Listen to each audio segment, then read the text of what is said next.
किती वेळा सांगितलंय रे तुला ही असली अट नको घालूस म्हणून।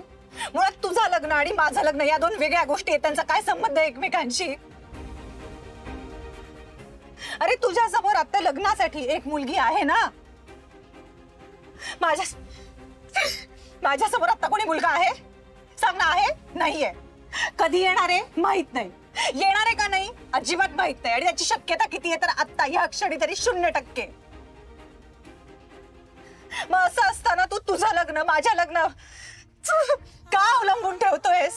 म्हणजे आता त्या अधीराच्या घरातल्या पण सगळ्यांनी नंदूताईचं लग्न कधी होणार ह्याच्यावर डोळे लावून बसायचे, कधी एकदा हिचं लग्न उरकतंय ह्याचा विचार करायचा।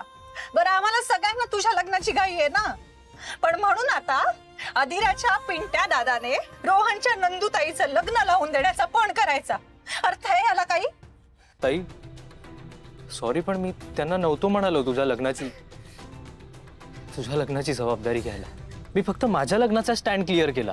पण त्याने परिणाम काय झाला रोहन? त्याला मी काय करू ताई? अगं पण बरं आहे ना, समर राजवाडे तुझ्यासाठी स्थळ बघतात तर चांगलं स्थळ बघणार, श्रीमंत मुलगा बघतील ना। अगं पण मुळात मी म्हणते हे त्यांनी का करायचं? माझं लग्न हा काय सार्वजनिक प्रश्न झालाय का? बाळा असं नाही, ते चांगल्या हेतूनच बोलले असतील। हो पण बाबा, माझ्या लग्नाची जबाबदारी कुठल्या तरी बाहेरच्या माणसाने का घ्यायची? हे बरोबर आहे का?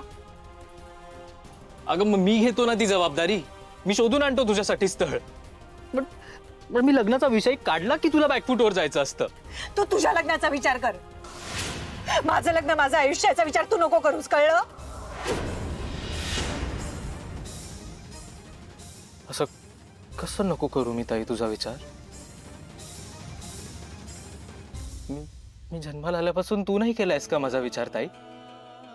अगं मी शाळेतून जोवर येत नाही तोवर तू जेवायचं थांबायचीस, तू तुझ्या मैत्रिणींची कमी वेळ खेळायचीस कारण तुला मला क्लासवरून आणायचं असायचं।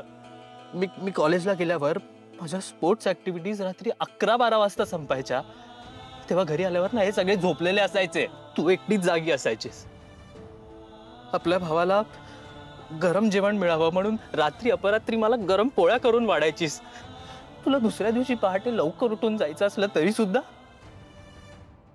नाही। ताई मला सांग, तुझा काय संबंध होता या सगळ्याशी? का केलंस तू हे सगळं?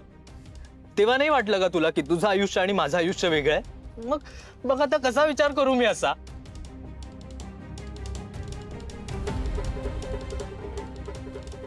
हे बघ ताई, तू इथे एकटी आहेस आणि मी तिथे माझ्या पार्टनर सोबत मजेत आहे, हे नाही इमॅजिन करू शकणार मी। त्यामुळे तुझं लग्न झाल्याशिवाय मी लग्न करणार नाही। Not done. नंदू ए बाळा, अगं समजून घे ना त्याला। रोहन तुझा लहान भाऊ आहे, काही गोष्टी खोलवर रुजलेल्या आहेत ग। तू दिलेली नसलीस तरीही त्यानं तुझी जबाबदारी घेतली आहे, तुझी जबाबदारी वाटते त्याला, आणि या गोष्टीचं मला खूप कौतुक आहे त्याचं। दोघातली तुटे